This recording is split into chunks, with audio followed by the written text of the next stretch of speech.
I'm going to show you how to fix one of these Karchers. Now, if your Karcher doesn't look like this, it's okay. Most pressure washers run the same.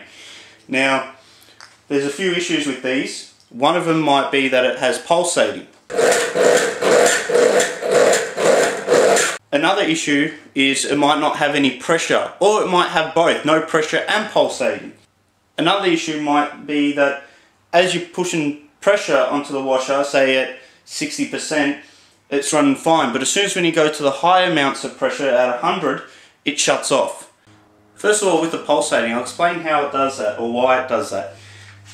When you use these pressure washers, you plug them in, turn them on, it builds up pressure. As soon as when it reaches 200 psi, for example, the power switches off because it's got pressure. It's leaking somewhere inside this unit, and it's releasing water somewhere, so it's losing pressure, and this unit realizes this and turns back on. Then it builds up the pressure, and then it leaks again, loses pressure, turns back on, loses pressure, turns back on, and so on and so forth. That's where you get the pulsating. This here is a cylinder head. It's inside the unit. It might look a little bit different to yours, but these are seals inside the cylinder head. Now, this seal here is cracked, as you can see. Now, when these seals are cracked, pistons in here push up and down really quick, pushing the pressure through there. Now, if these seals are cracked, it's going to lose pressure, so you're not going to have as much power as you used to have. So if you don't have power, look at the seals in here. They'll most likely be cracked. Also, if your seals are cracked, you could be getting the pulsating, but most likely the pulsating comes from losing pressure, and you could have a cracked cylinder head. That's this here. Now, this is a cracked cylinder head. It was losing water from somewhere in here. I can't see it. They're usually microscopic cracks that you cannot see. So if you're pulsating, it's wise to replace this. If you're still pulsating after replacing this, you replace this as well. This will also bring your pressure back up to 100%. Both items here will end up setting you, they're about 30 bucks each, so they'll set you back 60 bucks. But if you don't want the confusion and headache of trying to work out what's the issue, or just trying to buy seals and replacing the seals, buy both of these, plug them back in, it'll fix your power and pulsating. But before you get into that, all the little connections here that go to the trigger spray, if any of them are leaking, that'll also cause the pulsating issue. So I'm talking about this section here of the trigger. If this is leaking a little, it'll cause pulsating. So fix these leaks first. Also, there's other lines in here. You follow them, if they're leaking, fix them. Plumber's tape will be your best friend. You just rub some plumber's tape along some of these lines, or some of these connections, it'll stop leaking. You're leaking from the head, you're also going to be creating the pulsating issue. So later on we'll be pulling apart the head and fixing the head as well. First thing you want to do is make sure that the thing is properly bled before you start pulling it apart. If there's any air in the lines, it could cause issues with it.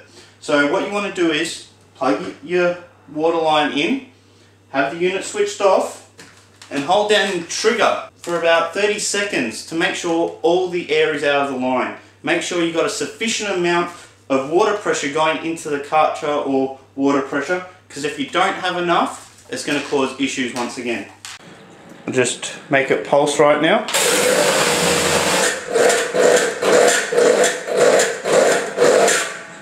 This is bad for your Karcher and you need to fix it as soon as you can. Just from the water lines, if it's not getting enough pressure or there's water in the lines, it could cause this pulsating. So make sure you got a sufficient amount of water flow to your Karcher. As you saw, it's pulsing every time I use this Karcher. But if I increase the water flow, it's leaking, but just watch this. And I use the Karcher, make sure all the air pressure is out. No pulsing. Now if you're still not getting enough water pressure to your Karcher, you might want to remove the water filter. It's on this side. In here, it might be a little bit dirty or blocked.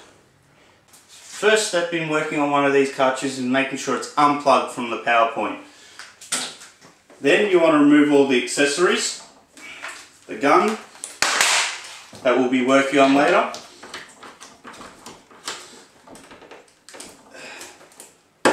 Give that a little pull. Also, it could be the seal in here that could be worn out, so replace the seal in there if it's leaking from that part.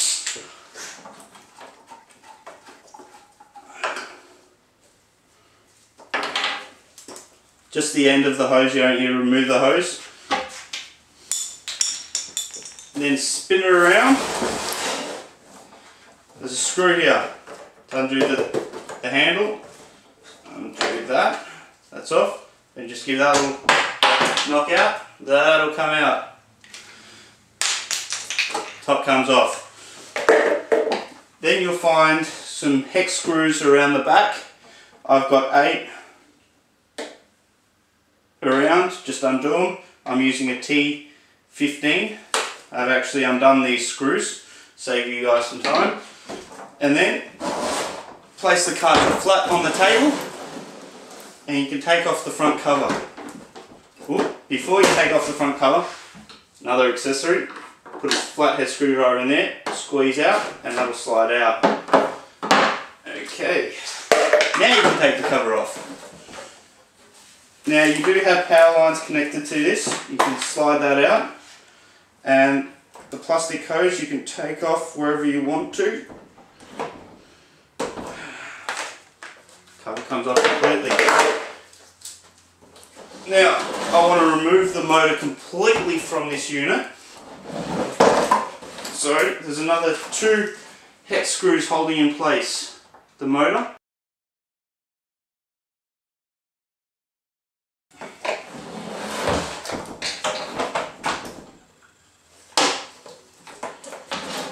The motor should be able to pull out freely now.